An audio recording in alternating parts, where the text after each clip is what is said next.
Everybody, लर्निक्स में आपका स्वागत है। आप हो मेरे यानी मीरा के साथ। दोस्तों, हम जब भी इंग्लिश सीखते हैं या कोई भी नई लैंग्वेज सीखते हैं, हम जहाँ पर भी जाते हैं सबसे डिफ़िकल्ट, सबसे ट्रिकी, सबसे मुश्किल काम वो होता है कि हम नए लोगों के साथ बातचीत शुरू कैसे करें। जिन लोगों को हम जानते तक नहीं हैं, उनके पास जाकर बातों की शुरुआत, बातचीत की शुरुआत कैसे करेंगे। दोस्तों, आज हम सीखने वाले हैं कि आप कौन से सेंटेंसेस, कौन से सवाल अपने मुट्ठी में रेडी रख सकते हो ताकि आप कॉन्फिडेंटली जब भी कोई भी नए इंसान से मिलो तब आप खुलकर कॉन्फिडेंटली बातचीत शुरू कर सकते हैं। चलिए शुरू करते हैं आज का लेसन। वेल गाइज, एक बहुत ही नॉर्मल सिचुएशन में जब आप किसी इंसान को जानते नहीं हैं, तो क्या आप डायरेक्टली कुछ अजीब सेंटेंस से शुरू करेंगे? नहीं, सिंपली एक्सक्यूज़ मी बहुत अच्छी तरह से काम करता है। ये देखिए, excuse me, is this yours? शायद उन्होंने कुछ नीचे गिराया है, या मान लीजिए कहीं गलत जगह पे कुछ रख दिया है, जैसे कि पर्स, और आपको वहाँ पे बैठना है, तो simply is this purse yours? Excuse me, is this pen yours? या फिर अगर आपको डायरेक्टली उस इंसान से जाके मिलना होता है, आपको पता नहीं होता कि क्या ये वही व्यक्ति है, तो आप कैसे शुरुआत कर सकते हो? Excuse me, are you Miss Julie? यानी कि आप ही का नाम मिस जूली है? अगर है तो आपको पता चल जाएगा, राइट? या फिर जैसे कि मैंने कहा, excuse me, I guess you dropped something. कितनी बार ऐसे होता है जब कोई कुछ गिरा देता है, या तो बाइक पे या खड़े खड़े, और हम बस कंधों पे ऐसे करते हैं और बोलते हैं कि आपका कुछ गिरा हुआ है। वेल, अगली बार से आपको इशारों में बातें करने की ज़रूरत नहीं है, आप ये वाला सेंटेंस इस्तेमाल कर सकते हैं। Excuse me, I guess you drop something. शायद आपने कुछ गिरा दिया है नीचे। वेल गाइज, शायद आपको इसके आगे बात करने का मौका ना मिले, शायद आप दोनों बस पकड़ रहे हैं, लेकिन अगर आपको मौका मिलता है, अगर आप कहीं बैठे हुए हैं आराम से, तो आप आगे बढ़कर इस बातचीत को आगे बढ़ा सकते हैं। देखिए, कौन से ऐसे सवाल हैं जिसकी वजह से सामने वाला अजीब महसूस नहीं करेगा, बल्कि अच्छा महसूस करेगा आपसे बातचीत करने के लिए। ये देखिए, What brings you to this city? आप इस शहर में कैसे? आपको कौन सी चीज़ इस शहर में लेके आया है? Well, अगर शहर नहीं तो आप पूछ सकते हैं What brings you to this party? अगर आप किसी पार्टी में मिल रहे हैं तो आप उन्हें पूछ सकते हैं What brings you to this party? यानी आप इस पार्टी में कैसे? Do you live in this city? या do you live in this neighbourhood? क्या आप इस शहर में रहते हैं? अगर किसी पार्टी में है तो आप पूछ सकते हैं नेबरहुड। यहाँ पर नेबरहुड का मतलब है क्या आप आजू बाजू से ही हो, क्या आप यहीं कहीं रहते हो, आप ये पूछ रहे हैं। हमेशा हम डायरेक्टली घर कहाँ है आपका ये नहीं पूछ सकते हैं, बट हम एरिया ज़रूर पूछ सकते हैं। क्या पता आप किसी को ऑफिस में मिल रहे हैं और शायद आप दोस्त बन सकते हैं और आप आते हुए रोज़ इकट्ठा आ सकते हैं। इसीलिए अगर आप सामने वाला इंसान कंफर्टेबल है, सही मौके पर आप पूछ सकते हैं which area do you live in? आप कौन सी जगह पर यानी कौन से एरिया में रहते हो फिलहाल? How do you like living here? Right, यहाँ पर आप पूछ रहे हैं आपको कैसा लगता है यहाँ पर रहकर। वेल दोस्तों, आप एक चीज़ हमेशा याद रख सकते हैं कि आपके सवाल ऐसे होने चाहिए जिसका जवाब डेड एंड में ना हो। डेड एंड का मतलब क्या होता है?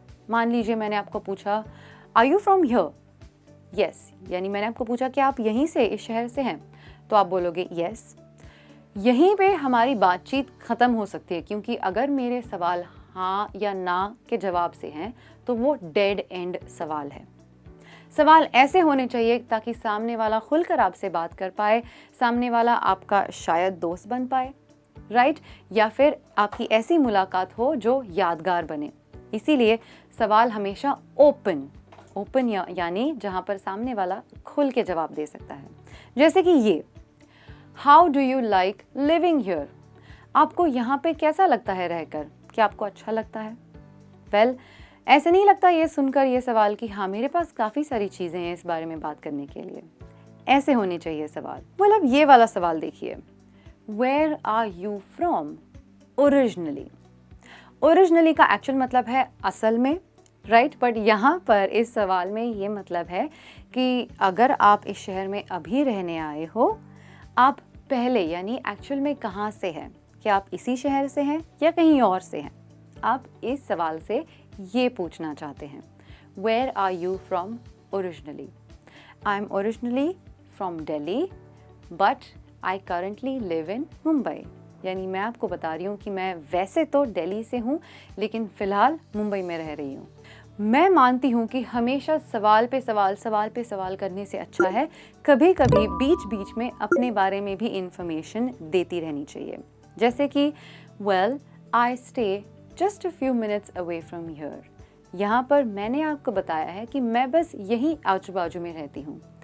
फ्यू मिनट्स यानी कुछ ही मिनट के दूरी पर मैं यहाँ पे रहती हूँ।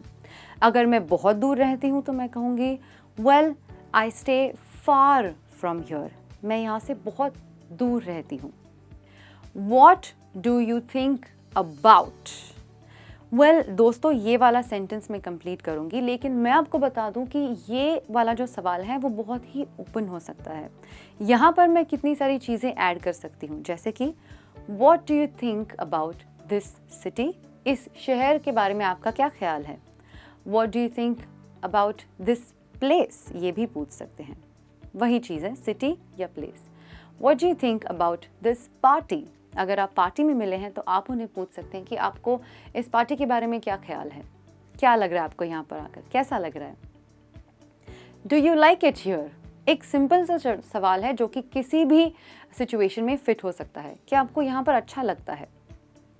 What do you like to do outside of work या कॉलेज या स्कूल। यानी काम के अलावा, स्कूल के अलावा, कॉलेज के अलावा आपको क्या क्या करना पसंद है। What kinds of things interest you? कौन सी चीज़ें आपको इंटरेस्ट करती है, जैसे कि डांस हो गया, म्यूज़िक हो गया, बाहर जाकर खाना पीना हो गया, पार्टी करना हो गया, राइट? यानी यहाँ पर आप सामने वाले की जानकारी और हासिल कर रहे हो और आप एक दूसरे को जानने लगे हो थोड़ा थोड़ा। Have you traveled to any place around this city? यानी आप उन्हें पूछ रहे हैं कि आप कहीं घूम के आए हो इस शहर के आजू बाजू या आसपास। What are your favorite places to eat out? जी हाँ, अगर आप मुझे पूछो तो मेरे लिए सबसे अच्छी चीज़ होती है जब मैं बाहर जाके अच्छा सा खाना खाती हूँ, मूवी देखती हूँ, तो मैं ये सवाल सामने वाले को ज़रूर करूँगी कि What are your favorite places to eat out? फिर मैं उन्हें पूछ सकती हूँ What kind of music do you enjoy? Simple है, राइट? म्यूज़िक ऐसी चीज़ है जो हम सब लोगों को बहुत ही जुड़े हुए रखती है, बहुत खुश रखती है, और मैं तो नहीं जानती ऐसे एक भी इंसान जो म्यूज़िक ना सुनता हो। वेल जब आप और कुछ उनके बारे में जानना चाहते हैं, इन जनरल बातें करना चाहते हैं सिर्फ, तो आप आगे बढ़कर उन्हें और कुछ सवाल पूछ सकते हैं, जैसे कि What do you think about the local transport? Right? यहाँ पर आप पूछ रहे हैं उन्हें कि जो हमारी लोकल ट्रांसपोर्ट है, जैसे टैक्सी हो गया, बस हो गया, रिक्शा हो गया, ट्रेन हो गया, मेट्रो हो गया, आप उन्हें पूछ रहे हैं सिंपल कि आपको इसके बारे में आपका क्या ख्याल है। क्या आसान है? इज़ इट ईजी ट्रैवलिंग और यूजिंग द लोकल ट्रांसपोर्ट। क्या आपको लगता है कि यहाँ ये वाला लोकल ट्रांसपोर्ट आसान है यूज़ करना, ईजी है यूज़ करना। Do you like watching TV series. आप पूछ रहे हैं आपको कौन से टीवी सीरीज़ पसंद है, क्या आपको पसंद है देखना। Do you follow any sports. अगर आप ये पूछ सकते हैं सामने से कि आप कोई पर्टिकुलर स्पोर्ट फॉलो करते हैं जो आप टीवी पे देखते हैं, जिसके बारे में आप और बात कर सकते हैं। रिप्लाईज यानी आपकी तरफ से जब आप किसी की बात सुन रहे हो तो आप की जगह या सिर्फ मुंडी हिलाने की जगह आप क्या क्या वर्ड्स यूज़ कर सकते हैं। अगर सामने वाले ने कुछ अच्छी स्टोरी बताई आपको आपके सवाल को लेकर, तो आप बोल सकते हैं इंटरेस्टिंग स्टोरी, यानी बहुत ही ख़ास स्टोरी है आपकी, अच्छा अलग सी स्टोरी है। दैट्स अ गुड पॉइंट, ये सही बात की आपने। I totally agree with you, मैं आपसे बिल्कुल सहमत हूँ। Oh that's a good idea, अरे वाह ये तो बहुत अच्छी आइडिया थी। Thank you for the suggestions, यानी आप उनको थैंक्स कह रहे हैं, आप उनकी जो सलाह है आपके लिए उसके लिए, या सुझाव। Well it was great talking to you. यहाँ पर हम कॉन्वर्जेशन ख़त्म कैसे करते हैं ये सीख रहे हैं। Well it was great talking to you, यानी आपसे बातचीत करके बहुत अच्छा लगा, बेहद खुशी हुई। It was nice meeting you, see you later, आपसे मिलकर बहुत अच्छा लगा, हम जल्दी ही मिलेंगे। It was so nice chatting with you today. Simple language में सेम आंसर है या सेम सेंटेंस है कि आपसे बातें करके बहुत अच्छा लगा। Well see you around, simple, चलो फिर से मिलते हैं कहीं भी। तो दोस्तों ये थे कुछ सवाल, कुछ सेंटेंसेस, कुछ रिप्लाईज आपके साइड से जो आप किसी नए इंसान के साथ मिलते वक्त यूज़ कर सकते हैं। तो गाइज ये था आज का लेसन। आई होप आपको आज का लेसन पसंद आया हो। मैं आपको जल्दी ही मिलूंगी एक नए लेसन में एक नए टॉपिक के साथ। तब तक guys keep smiling, keep practising, stay बिंदास। This is me Meera saying bye.